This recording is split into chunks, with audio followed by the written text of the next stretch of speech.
Là j'ai enlevé les vis du cache. Le capteur il doit se situer là-bas dessous je pense. De toute façon je vais démonter, je vais voir tout ça. En même temps je vais faire les bougies, les 4 bougies et le petit capteur.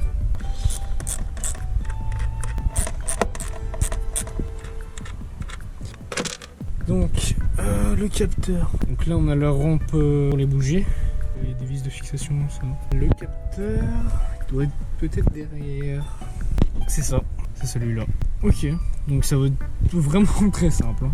Donc en gros là je vais faire je pense les 4 bougies d'abord. Comme ça je vais enlever la rampe commune. Et après je viendrai faire le capteur. Ça. Allez 8 magnifique. Ouais, bon là je l'ai enlevé, c'était juste une prise un peu galère mais bon. Et voilà, là on peut voir que nos bougies, bon, elles ont pas l'air d'être si vieilles, franchement ça va. Hop. Bon, très simple, hein. Une petite douille à bougie de 16. Hop. Juste le filet est très long. Après encore ça va parce que c'est des filets qui sont longs mais ils sont plutôt larges aussi, donc ça casse pas. Contrairement aux bougies de PureTech, tout ça, elles sont vraiment fines comparé à celle-là. Donc là, pareil, je vais en mettre une petite pâte à cuivre pour la bougie. On leur remettra les mains.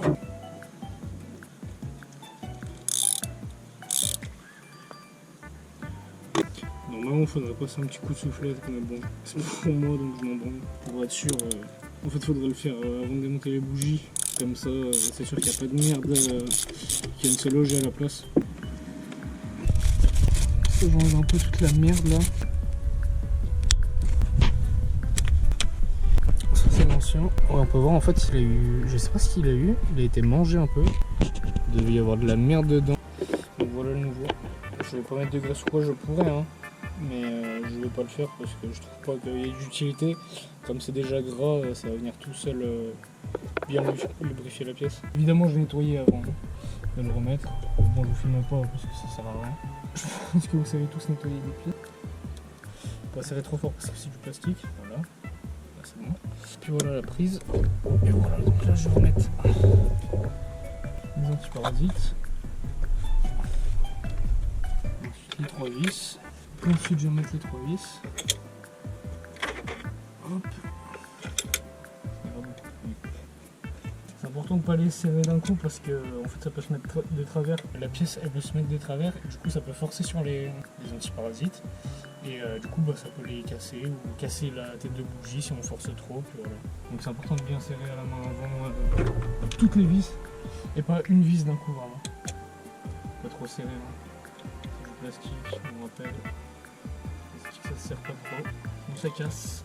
Là c'est juste un support. Hein. Franchement, mettre 3 vis, une ou 2 vis, ça aurait suffi. Nouveau capteur, tout ça. Je vais aller démarrer, effacer les défauts à la pocket. Comme ça, on verra si tout est bon. C'est juste des clips. On va juste enfoncer en haut. Là, on a juste un petit clips. Finir. Hop. Et là, voilà. On passe bien les câbles. Puis voilà. Je vais venir d'abord effacer mes défauts. Et puis ensuite démarrer pour voir si tout est bon. Donc, j'avais le défaut de l'arbre à cam. C'est une petite pocket, hein, 15 balles sur AliExpress. Ça fait franchement le taf. Hein. Donc lecture de code défaut, je vais vous montrer. Circuit injecteur. En fait, vous ne l'aviez pas, mais en fait des fois, à la place de ça, on a capteur Abracam. Et comme c'est l'Abracam qui gère une partie de l'injection, pour moi c'est viendrait de là. Donc on va le voir. Voilà. Là je relis mes défauts. J'ai plus rien.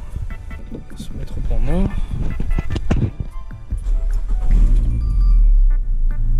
Et voilà, donc plus aucun moteur, le régime est stable.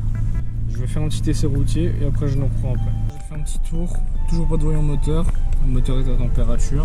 La consommation de base, pas actualisée parce que j'ai pas fait, j'ai dû faire 10 bornes.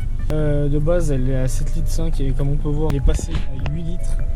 8, 11 au lieu de 7 litres 5. Des fois ça peut être juste un petit capteur comme ça si vous avez des voyants moteurs parfois. En fait c'est injecté beaucoup trop. Du coup la voiture devient trop riche, donc ça consomme plus, et voilà.